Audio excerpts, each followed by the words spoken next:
Here we are back on the platform and speaking with EthanQuant today, who is the CEO of Elite Wellness Solutions. And you say that you are involved in all aspects of wellness. Obviously, you're not doing this all yourself. Right. Okay, tell us how you go about fitting in all of these things for the corporate clients that you have. I mean, one of the first things that we do, and I do have an amazing team with me, my partner Nathan's feeding, we have a full-time nutritionist, lead nurse, fitness coordinator, and so we have a very extensive team.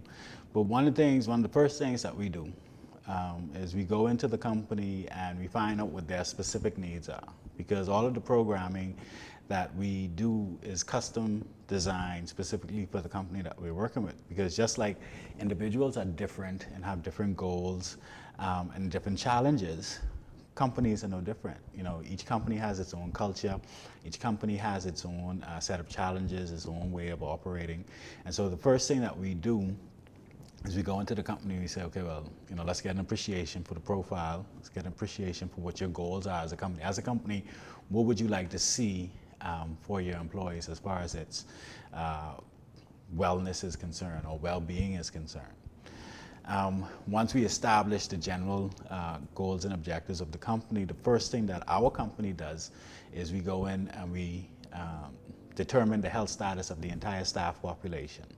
And so what that means is we come in, we complete a health risk assessment, which is information that or data that we collect from the individuals, employees themselves. And so we find out what their individual needs are as far as it relates to those 5 areas or those 6 areas that I mentioned earlier.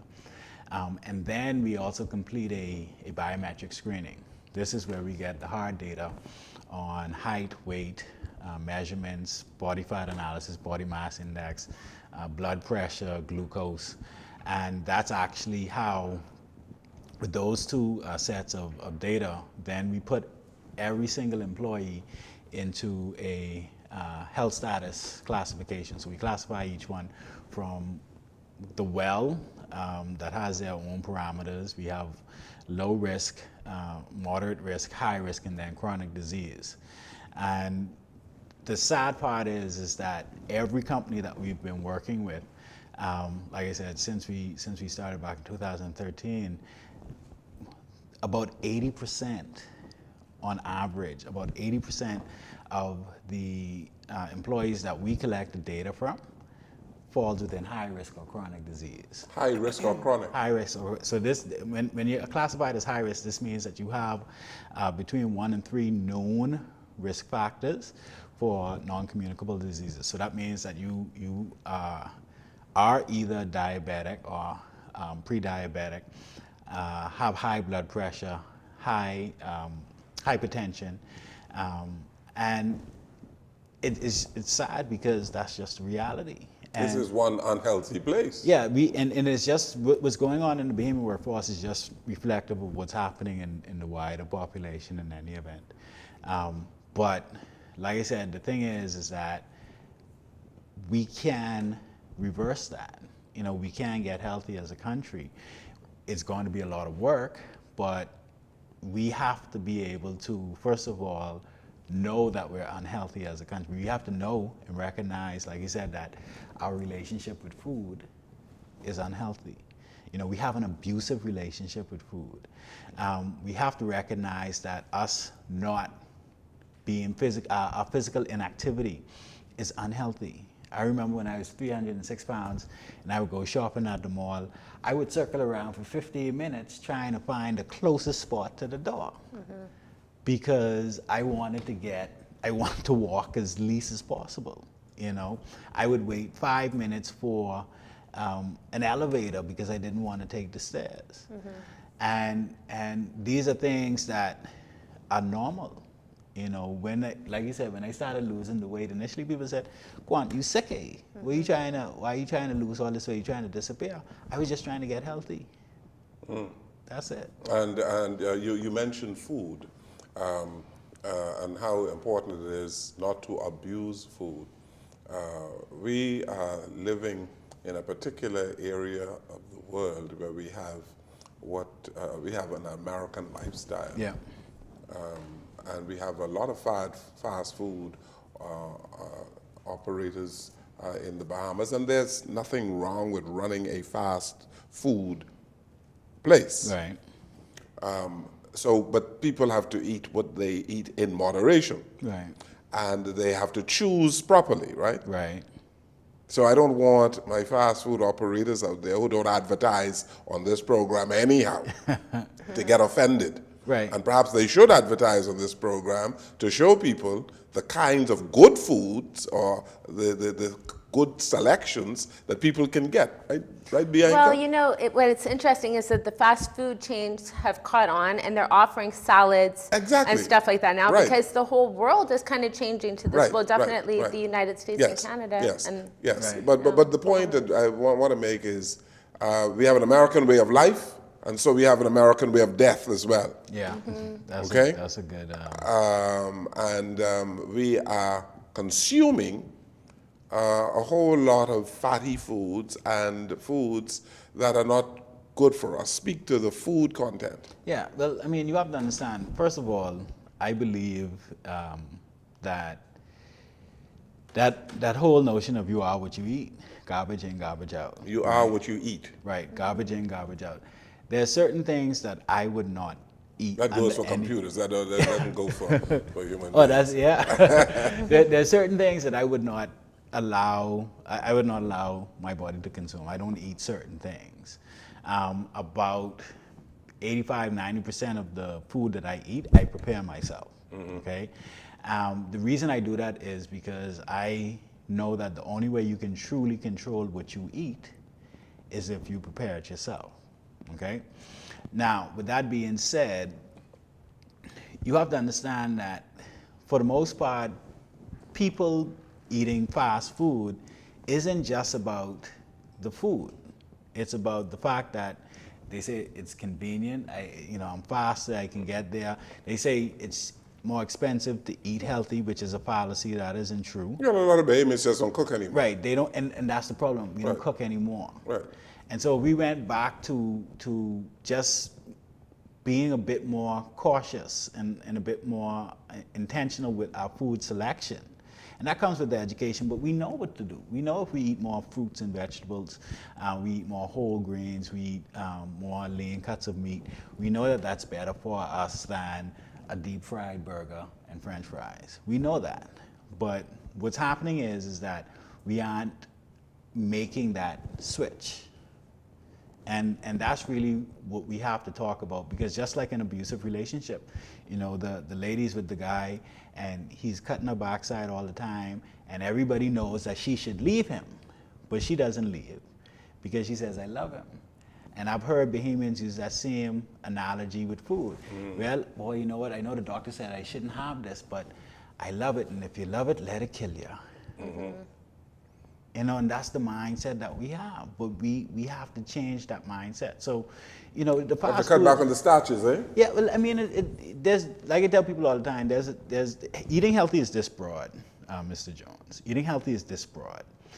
You can't just say, okay, well, I'm eating healthy. Eating healthy is this broad. You have to eat for your health goal, okay? Because I can, as a professional, I can develop a meal plan that's high in carbs or starches for somebody who's a competitive triathlete. You can't put them on a low carb diet, they would die. They're competitive, but they can have a healthy, high carb, high protein diet versus somebody who is morbidly obese, who would need to restrict carb intake, and they would have a low or moderate carb diet. Both can be healthy, but like I said, it all depends on what your goal is. Yeah.